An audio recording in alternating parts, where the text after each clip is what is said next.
பாண்டியன் ஸ்டோரில் என்ன நடக்குதுன்னு பார்க்கலாம் வாங்க. வீடியோவை ஸ்கிப் பண்ணாமல் கடைசி வரைக்கும் பாருங்கள். சேனலை சப்ஸ்கிரைப் பண்ணிக்கோங்க, மறக்காமல் பெல் ஐக்கானையும் கிளிக் பண்ணிக்கோங்க. இப்போது இங்கே நம்ம மயில் அழுதுகிட்டே அவங்க வீட்டுக்கு போயிடுறாங்க. அவங்க வீட்டுக்கு போனதுலேருந்தே நம்ம மயில் அழுததே இங்கே பாக்கி இருந்துட்டு, இங்கே பாரு மயில், நீ அழாத மயில், உன் வாழ்க்கையை நான் எப்படியாவது காப்பாற்றி கொடுக்குறேன். என்னால் தானே உன் வாழ்க்கை இப்படியாச்சு, ஏதோ 2-3 பொய்யை சொல்லிட்டோம் அப்படி தானே, ஏதோ பெரிய கொலை பண்ண மாதிரி அந்த குடும்பம் ஃபுல்லாக எல்லாருமே சேர்ந்துக்கிட்டு நம்மளை இப்படி காயப்படுத்தி உன்னை வீட்டை விட்டு துரத்திட்டாங்க. அதுக்காக நீ வாளா வெட்டி இருக்கிறனால நினைக்காத மயில், இதுக்கான வழி என்னமோ அதை நான் கண்டுபிடிக்கிறேன். உன்னை அந்த வீட்டில் வாழ வைக்க வேண்டிய பொறுப்பு எனக்கு இருக்குது. எப்பாடுபட்டாவது நீ அந்த வீட்டில் வாழுவ, அதுக்கு நான் பொறுப்பு. நான் என் தலையை அடமானம் வச்சாவது உன்னை நான் அந்த வீட்டுக்கு வாழ அனுப்புகிற மயில். நீ எதுவும் கவலைப்படாத மயில், அழுகாத மயில் அப்படின்னு சொல்லிட்டு சொல்லவும், மயில் இருந்துட்டு, அம்மா போதும் நிறுத்துமா, இது வரைக்கும் நீ பண்ணது எல்லாமே போதும். தயவு செஞ்சு என் வாழ்க்கை விஷயமா நீ எதுவுமே பண்ணாத. அது வரைக்கும் எனக்கு சந்தோஷம். நான் எப்படியாவது அவங்க எல்லாருமே பேசி சமாதானம் செஞ்சு நான் அந்த வீட்டுக்குள்ளே போயிடுறேன். தேவையில்லாமல் என் வாழ்க்கையை சரி செய்கிறேன்னு சொல்லிட்டு இன்னும் எக்கச்சக்கமான பொய்யை சொல்லி திரும்பவும் என் வாழ்க்கையை இன்னும் புதைக்கொல்லியில் தள்ளி விட்டுறாத அப்படின்னு சொல்லிட்டு மயில் வந்து சொல்லவும், என்ன மயில் இப்படியெல்லாம் பேசுகிற, உன் வாழ்க்கை இப்படி ஆயிடுச்சுன்னு சொல்லிட்டு எனக்கும் கவலை தான். எப்படியாவது உன் வாழ்க்கையை சரி செய்யணும்னு சொல்லிட்டு தானே அம்மா பேசிக்கிட்டு இருக்கேன். போதும் நிறுத்துமா. எத்தனையோ டைம் சொன்னேன் பொய் சொல்லாதன்னு சொல்லிட்டு. நீ பொய்யை சொல்லி கல்யாணம் பண்ணி கொடுத்து ஒவ்வொரு நாளும் நிம்மதி இல்லாத ஒரு வாழ்க்கையை வாழ்ந்துக்கிட்டு இருந்தேன். எப்போ உண்மை வெளியே வருமோன்னு சொல்லிட்டு அப்படி அப்படி ஒரு பதட்டமாக இருக்கும்.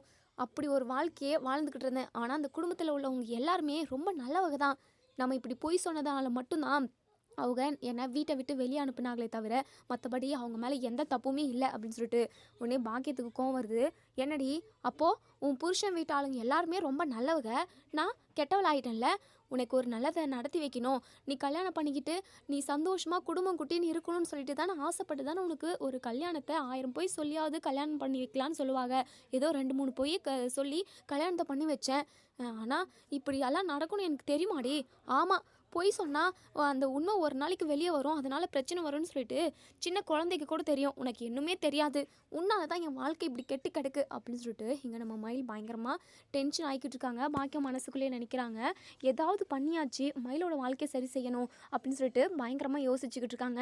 மறுநாள் காலையிலேயே இங்கே நம்ம மயில் வந்து கோமதியோட வீட்டு வாசலில் வந்து நிற்கிறாங்க. மயிலை பார்த்ததுமே நம்ம கோமதி பயங்கர கோவமாக, ஒழுங்காக இங்கேருந்து போடி அப்படின்னு சொல்லிட்டு கதவை போய் லாக் பண்ணிக்கிறாங்க.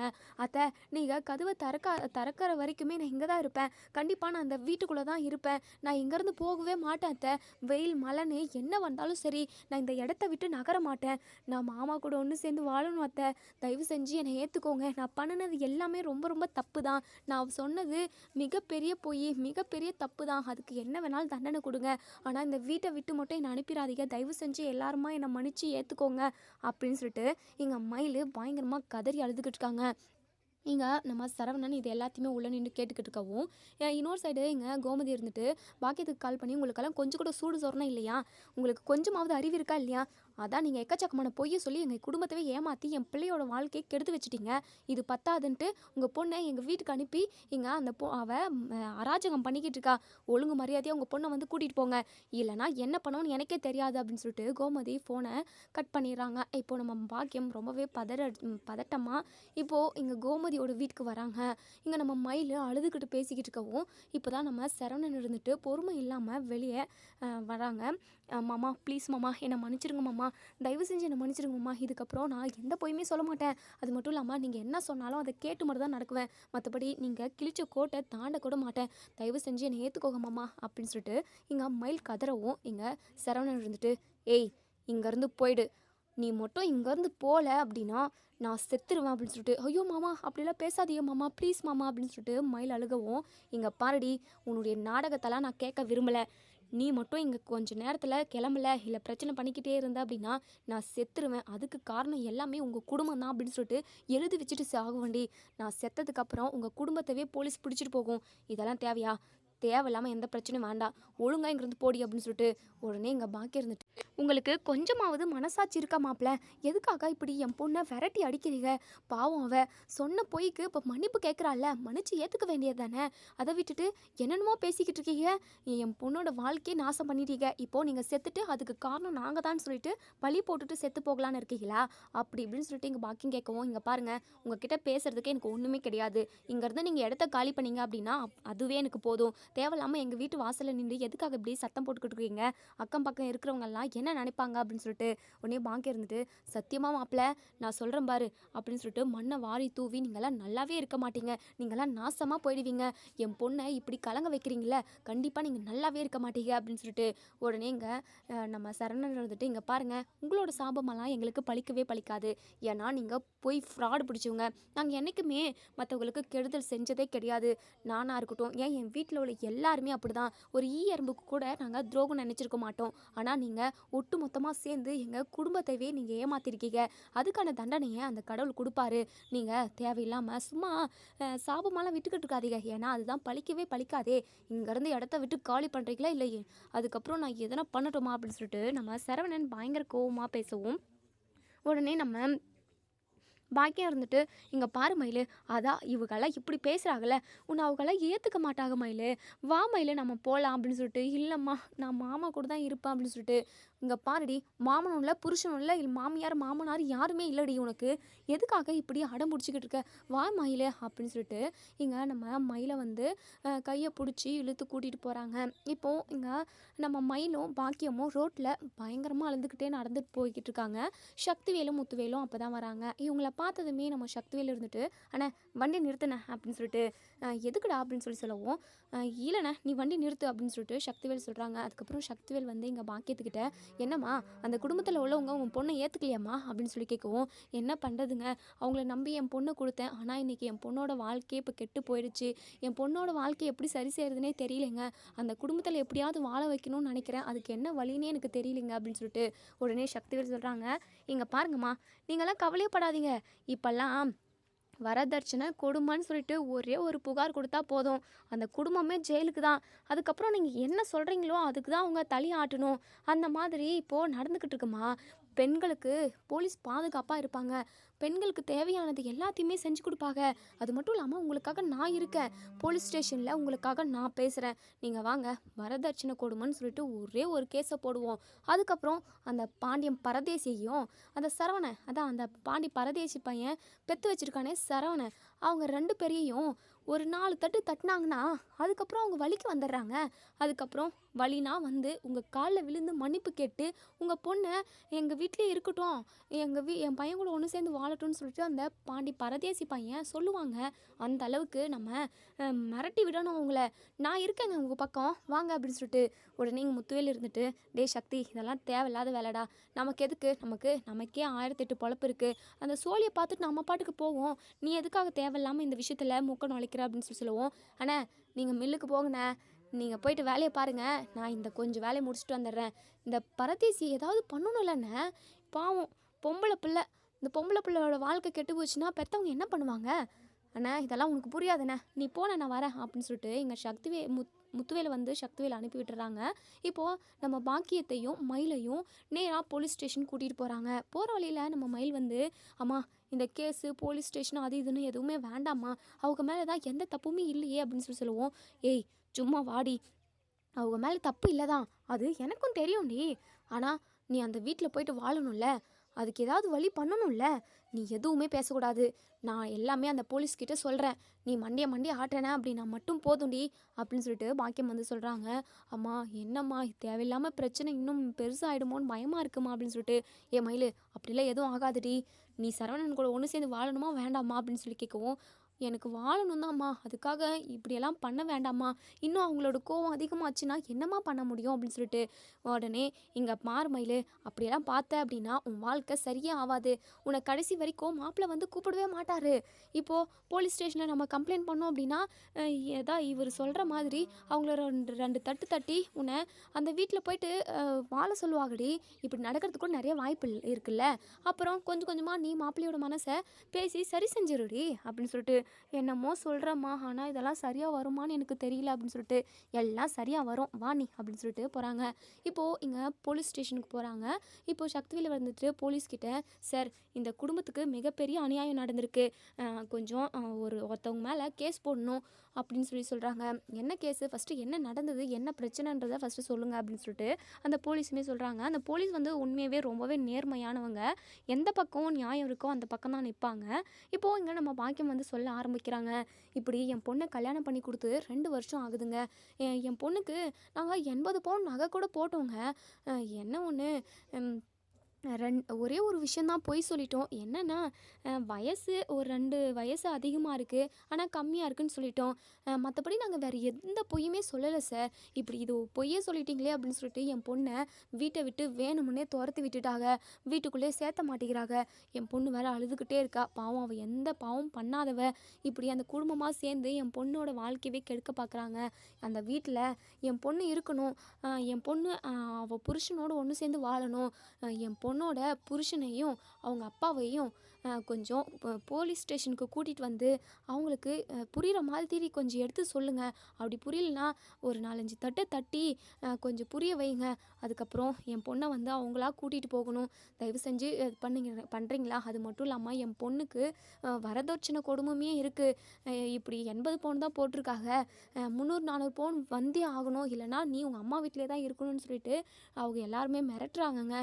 தயவு செஞ்சு என் பொண்ணோட வாழ்க்கையை காப்பாற்றி கொடுங்களேன் அப்படின்னு சொல்லிட்டு இருக்கிற இல்லாத பொல்லாத பொய்யெல்லாம் சொல்லிங்க பாண்டியன் மேலேயும் சரவணன் மேலேயும் ஒரு கேஸை போடுறாங்க, ஃபைல் பண்ணிடுறாங்க. இப்போது இங்கே சக்திவேல் வந்து பாக்கியத்துக்கிட்ட சொல்கிறாங்க, இங்கே பாருங்கம்மா, கவலையே படாதீங்க. இப்போது போலீஸ் வந்து பாண்டியனோட வீட்டுக்கு போவாங்க. அப்போது அவங்க போயிட்டு அவங்க செய்ய வேண்டிய வேலையெல்லாம் செஞ்சாங்கன்னா அதுக்கப்புறம் உன் பொண்ணு அவங்க புருஷன் வீட்டிலே போய் சந்தோஷமாக வாழுமா, நீ கவலையே படாதம்மா அப்படின்னு சொல்லிட்டு அங்கேருந்து போகிறாங்க. ஏதாவது பிரச்சனைனா எனக்கு கூப்பிடுமா, நான் ஃபோன் நம்பர் கொடுக்குறேன் அப்படின்னு சொல்லிட்டு ஃபோன் நம்பரெல்லாம் கொடுத்துட்டு சக்திவேல் வந்து அங்கேருந்து கிளம்பி போகிறாங்க. பயங்கர சந்தோஷம் சக்திவேலுக்கு. எப்படியோ இந்த பரதேசி பையனை மாட்டி விட்டுட்டோம். போலீஸ் ஸ்டேஷன் உள்ளே போயிட்டானா, ஜெயிலுக்குள்ளே போட்டாங்க அப்படின்னா எப்படியும் 6-7 மாதமாவது உள்ளே இருப்பான். நம்ம பிள்ளை, பெத்த பிள்ளையவே அவன் ஜெயிலுக்கு அனுப்பணும் தானே. கோர்ட்டு கேஸுன்னு சொல்லிட்டு எப்படி இழுத்து விட்டுட்டான்.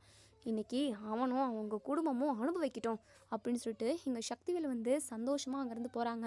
இப்போது போலீஸ் இருந்துட்டு பாக்கியத்துக்கிட்ட, இங்கே பாருங்கள், நீங்களும் எங்கள் கூட வாங்க அப்படின்னு சொல்லிட்டு இப்போது பாக்கியம், நம்ம மயில், அதுக்கப்புறம் போலீஸு, இவங்க எல்லாருமே இப்போ பாண்டியனோட வீட்டுக்கு போகிறாங்க. பாண்டியனோட வீட்டுக்கு போயிட்டு உள்ளே போகிறாங்க. இங்கே போலீஸை பார்த்ததுமே எல்லாருமே ரொம்பவே கதி கலங்கி போயிடுறாங்க. பாண்டியன் இருந்துட்டு, எதுக்காக சார் வந்திருக்கீங்க, என்ன பிரச்சனை அப்படின்னு சொல்லி கேட்கவும், அப்போ தான் இங்கே மயிலோட அம்மாவும் வராங்க. இப்போ நம்ம பாண்டியன் நல்லாவே புரிஞ்சுக்கிறாங்க. இவங்க கேஸ் கொடுத்துருக்காங்க, என்னெல்லாம் சொல்லி கொடுத்தாங்களோ தெரியலையே அப்படின்னு சொல்லிட்டு நம்ம பாண்டியன் மனசுக்குள்ளேயே நினைக்கிறாங்க. உடனே இங்கே நம்ம போலீஸ் இருந்துட்டு, இங்கே பாருங்கள், என்ன எல்லாருமா குடும்பமாக சேர்ந்து இந்த பொண்ணை கொடுமைப்படுத்துறீங்களா, வரதட்சணை கொடுமைன்னு சொல்லிட்டு கேஸ் கொடுத்துருக்காங்க. அந்த பொண்ணை இந்த வீட்டில் வாழ விட மாட்டேங்கிறீங்க. உங்களுக்கெல்லாம் என்ன பிரச்சனை இப்போது? உங்களுக்கு கொஞ்சம் கூட மனசாட்சின்றது இல்லையா? பொம்பளை பிள்ளை வாழ்க்கை விஷயத்தில் இப்படி தான் ஏமாற்றுவீங்களா?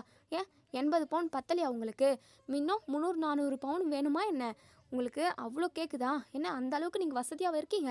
பார்த்தா வீடெல்லாம் சின்னதாக இருக்கிற மாதிரி தான் இருக்குது. அந்த பொண்ணை போட்டு அப்படி கொடுமைப்படுத்திருக்கீங்க அப்படின்னு சொல்லிட்டு எங்கள் போலீஸ் வந்து எங்கள் பாண்டியனை பார்த்து கேட்கவும், உடனே குழலி முன்னாடி வந்து, சார் அப்படியெல்லாம் இல்லை சார், அவங்க பொய் சொல்லி ஃப்ராடு வேலை பார்த்துருக்காங்க.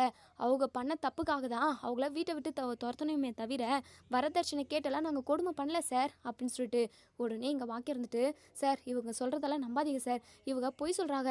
இவங்கள போலீஸ் ஸ்டேஷனில் போய் ஜெயிலில் போட்டு அடைங்க, அப்போ தான் இவங்களுக்கெல்லாம் புத்தி வரும் அப்படின்னு சொல்லிட்டு பாக்கியம் வந்து சொல்லவும், இங்கே நம்ம சரவணன் பாண்டியன் எல்லாருக்குமே பயங்கரமாக கோவம் வருது. போலீஸ் இருந்துட்டு, இங்கே பாருங்கள், உங்கள் 2 பேரையும் நாங்கள் அரெஸ்ட் பண்ண போகிறோம் அப்படின்னு சொல்லிட்டு பாண்டியனை பார்த்து இப்போ சொல்கிறாங்க. பாண்டியன் பயங்கரமாக அதிர்ச்சி ஆகுறாங்க. இப்போ கோமதி இருந்துட்டு, சார் எங்கள் குடும்பத்தில் உள்ளவங்க யாருமே எந்த தப்புமே பண்ணல சார், தயவு செஞ்சு நாங்கள் சொல்கிறத ஒரு நிமிஷம் கேளுங்க சார் அப்படின்னு சொல்லிட்டு, இங்கே பாருமா, பொம்பளை பிள்ளையோட வாழ்க்கை, நீயும் ஒரு பொண்ணு தானே, அந்த பொண்ணுக்கு சப்போர்ட் பண்ணி நீ பேச மாட்டியா? உங்களுக்கு பணம்னாக தான் முக்கியமா அப்படி இப்படின்னு சொல்லிட்டு போலீஸ் வந்து பேசிக்கிட்டு இருக்கவும், இப்போது நம்ம கதிர் இருந்துட்டு, சார் நீங்கள் எதுவுமே தெரிஞ்சுக்காமல் பேசிக்கிட்டு இருக்கீங்க.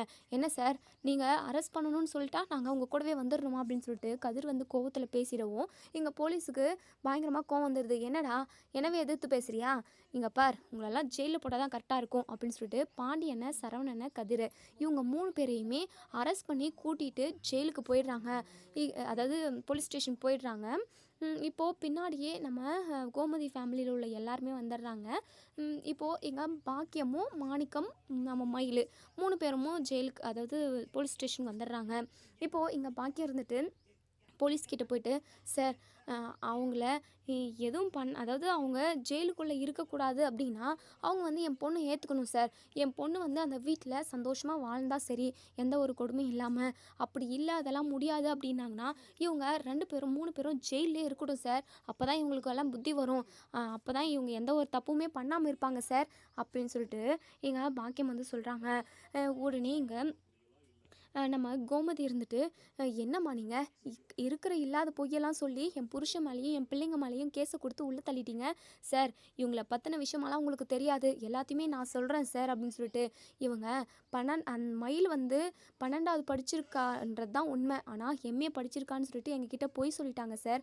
அது மட்டும் இல்லை, குழந்தை இருக்குன்னு சொல்லிட்டு ப்ரெக்னெண்ட்டாகவே இல்லை, ஆனால் ப்ரெக்னெண்ட்டாக இருக்கிறேன்னு சொல்லி எங்கள் குடும்பத்தவே ஏமாத்தினாங்க. அது மட்டுமா 2 வயசு என் பையனோட இவளுக்கு அதிகம், ஆனால் 2 வயசு குறைவுன்னு சொல்லிட்டு அவங்களே சொன்னாங்க சார். அது மட்டும் இல்லாமல் இவ்வளோ தான் படிச்சிருக்கணும் அப்படின்னு சொல்லிட்டுலாம் நாங்கள் கட்டாயப்படுத்தியெல்லாம் அவங்கள கல்யாணமும் பண்ணல. இவ்வளோ தான் படிச்சிருந்தா தான் கல்யாணம்னு சொல்லிட்டு நாங்கள் எதுவுமே சொல்லலை. அவங்கள தான் இந்த மாதிரி பொய்யை சொன்னாங்க சார். இப்படி ஏமாற்றிட்டாங்களே அப்படின்னு சொல்லிட்டு தான் அந்த பொண்ணை வீட்டை விட்டு வெளியே அனுப்பணுமே தவிர மற்றபடி நாங்கள் வரதட்சணை கொடுமைலாம் பண்ணல சார் அப்படின்னு சொல்லிட்டு உடனே எங்கள் போலீஸ் இருந்துட்டு, சரிம்மா அதெல்லாம் ஓகே தான், அப்போ எதுக்காக நீங்கள் 80 பவுனை வரதட்சணையாக வாங்கிக்கிட்டீங்க அப்படின்னு சொல்லிட்டு. அது வந்து சார் அப்படின்னு சொல்லவும் பாக்கியம் இருந்துட்டு, சார் கரெக்டாக கேட்டிங்க சார், நீங்கள் இப்போ கேட்ட கேள்வியில் சூப்பர் பாயிண்ட் இருக்குது அப்படின்னு சொல்லிட்டு. 80 பவுனை எந்த மூஞ்சை வச்சுக்கிட்டு இவ வாங்கினாங்க, கொடுமை பண்ணுறாங்க சார், கொடுமை பண்ணுறாங்க என் பொண்ணை அப்படின்னு சொல்லிட்டு. உடனே இங்கே நம்ம ராஜிக்கும் மீனாவுக்கும் பயங்கரமாக கோவம் வருது. அது மட்டும் இல்லாமல் நிறைய இப்போ வந்து நம்ம பழனிக்குமே இந்த விஷயம் தெரிய வருது. இப்போது நம்ம மாணிக்கமும் நம்ம மயிலும் 2 பேரும் பேசிக்கிட்டு இருந்ததை ஒரு வீடியோ ஆதாரமும் நம்ம பழனிக்கிட்டே இருக்குது. என்னென்னா நகை விஷயத்தில், படிப்பு விஷயத்தில், இப்படி எல்லாமே அவங்களுக்கு வந்து அவங்க 2 பேரும் பேசிக்கிட்டு இருந்திருப்பாங்க. அது எல்லாத்தையுமே நம்ம பழனி வந்து கடையில் இருக்கிறப்போ வீடியோ ஆதாரமாக எடுத்து வச்சுருப்பாங்க. இப்போ வந்து நம்ம பழனி எல்லா விஷயமும் தெரிஞ்சு இப்போ போலீஸ் ஸ்டேஷனுக்கு வராங்க. நம்ம மீனாவை வெளியே கூப்பிட்றாங்க. மீனா இங்கே பாரு மீனா, என்ன பிரச்சனை ஏதுனால தெரியாது, இவங்க சரியான ஃப்ராடு அப்படின்றத ஆதாரப்பூர்வமாக என்னால் நிரூபிக்க முடியும் அப்படின்னு சொல்கிறாங்க. என்ன சித்தப்பா சொல்கிறீங்க அப்படின்னு சொல்லிட்டு. ஆமாம் மீனா, மீனா இந்த வீடியோ ஆதாரத்தை காட்டினா அப்படின்னா கண்டிப்பாக மச்சானையும் மாப்பிள்ளைங்களையும் வெளியே கொண்டு வந்துட முடியும். அந்த மயிலோட குடும்பத்தவே நம்ம கண்டிப்பாக அவங்களுக்கு சரியான தண்டனையை நம்ம கொடுத்தே ஆகணும் அப்படின்னு சொல்லிட்டு பழனி சொல்கிறாங்க. சரிங்க சித்தப்பா, பேசி இருக்கிறதுக்கு டைம் இல்லை, அவங்க வரதட்சணை கொடுமை அது இதுன்னு சொல்லிட்டு எக்கச்சக்கமான கேஸை போட்டு வச்சுருக்காங்க, நான் இதை எடுத்துகிட்டு போயிட்டு போலீஸ்கிட்ட காட்டுறேன் அப்படின்னு சொல்லிட்டு. இப்போது எங்கள் நம்ம பாக்கியம் இருந்துட்டு, சார் 80 பவுனு 1-2 பவுனா, 100 பவுனு 150 பவுன் போட்டால் தான் கல்யாணம்னு கூட சொல்லிட்டாங்க. தாலி கட்டுற டைமில் என்ன பண்ணுறதுன்னு தெரியாமல் 80 பவுனை அடித்து பிடிச்சி கடன் வாங்கி நாங்கள் 80 பவுன் போட்டோம் சார். அது மட்டும் இல்லாமல் பணமும் நிறைய கொடுத்துருக்கோம் அப்படி இப்படின்னு சொல்லிட்டு அப்படியே பொய்யா அவுத்து விடுறாங்க. இங்கே நம்ம கரெக்டாக நம்ம மீனா வந்து நிற்கிறாங்க. போதும் நிறுத்துங்க, நீங்கள் சொன்ன பொய்க்கு அளவே இல்லைல்ல, அளவில்லாமல் நீங்கள் பாட்டுக்கு போய் சொல்லி போய்கிட்டே இருக்கீங்க. உங்களுக்கெல்லாம் கொஞ்சம் கூட மனசில் ஈரமே இல்லை. உங்களை மாதிரி ஒரு ஃப்ராடுங்களை எங்கேயுமே பார்த்ததில்ல அப்படின்னு சொல்லிட்டு. உடனே பாக்கி இருந்துட்டு, சார் பார்த்தீங்களா சின்ன பொண்ணெல்லாம் என்னை எப்படி கேட்குதுன்னு சொல்லிட்டு, ஒரு வயசுக்காவது மரியாதை கொடுக்கலான்னு இதுங்களுக்கெல்லாம் இல்லவே இல்லை அப்படின்னு சொல்லவும், சார் எனக்கும் மரியாதை அப்படி இப்படின்றது எல்லாமே தெரியும் சார், நானும் கவர்மெண்ட் ஸ்டாஃப் தான் சார் அப்படின்னு சொல்லிட்டு. உடனே பாக்கி இருந்துட்டு, சார் கவர்மெண்ட் ஸ்டாஃபாக இருந்தால் தப்பு பண்ணலாமா சார் அப்படின்னு சொல்லிட்டு. போலீஸ் இருந்துட்டு, அட கொஞ்சம் நேரம் சும்மா இருமா, அந்த பொண்ணு ஏதோ சொல்ல வருது, நீ சொல்லுமா அப்படின்னு சொல்லிட்டு மீனாவை கேட்குறாங்க. மீனா இருந்துட்டு, சார் அவங்க நிறைய ஃப்ராடு வேலை பண்ணி தான் சார் எங்கள் குடும்பத்தவே ஏமாத்தினது. என் மாமனாராக இருக்கட்டும், என் வீட்டில் உள்ள எல்லாருமே ரொம்ப நல்லவங்க சார். இது வரைக்குமே ஒரு எறும்புக்கு கூட அவங்க துரோகம் நினச்சிருக்க மாட்டாங்க. என் மாமனார் கடையில் எத்தனை பேர் வந்து பொருள் வாங்க வராங்க, ஒரு ரூபா கூட அநியாய விலைக்கு அவங்க விற்றது கிடையாது. இப்படி ரொம்ப நல்லவர் சார் அவர். அது மட்டும் இல்லாமல் இந்த மயில் வந்து 12ஆம் கிளாஸ் தான் முடிச்சிருக்காங்க, பொய் சொல்லி எம்ஏ படிச்சிருக்கா, அதான் பொய் சொல்லி கல்யாணத்தை பண்ணாங்க. இவங்க அதாவது மயிலக்கா வந்து எம்ஏ தான் முடிச்சிருக்காங்கன்ற விஷயம் அதாவது எங்களுக்கு தெரியும். ஆனா பொய்யின்ற விஷயம் அவங்களுக்கு தானே தெரியும். இவங்க எம்.ஏ முடிச்சிருக்காங்கன்றதுக்காக எங்க மாமா ஒரு இடத்துல ரெக்கமெண்ட் பண்ணி ஸ்கூல்ல டீச்சரா சேர்த்து விட்டாங்க சார். ஒருவேளை இவங்க படிக்கலன்ற விஷயம் அங்க இருக்கிறவங்களுக்கு தெரிஞ்சிருந்தா, இது பெரிய போலீஸ் கேஸா ஆயிருக்காதா சார்? இப்படி எக்கச்சக்கமான பொய் சொல்லியிருக்காங்க. அது மட்டும் இல்ல சார், இந்த வீடியோ ஆதாரத்த பாருங்க அப்படின்னு சொல்லிட்டு அந்த வீடியோ ஆதாரத்த காட்டுறாங்க. எங்க பாக்கியம் வெடவெடத்து போயிடுறாங்க. ஐயய்யோ! என்ன இவ புதுசா என்ன கண்டுபிடிச்சிருக்காவா? அப்படின்னு சொல்லிட்டு பயங்கரமா யோசிக்கிறாங்க. இப்போ இந்த வீடியோ ஆதாரத்த கிளிக் பண்ணி பார்க்குறாங்க போலீஸ்.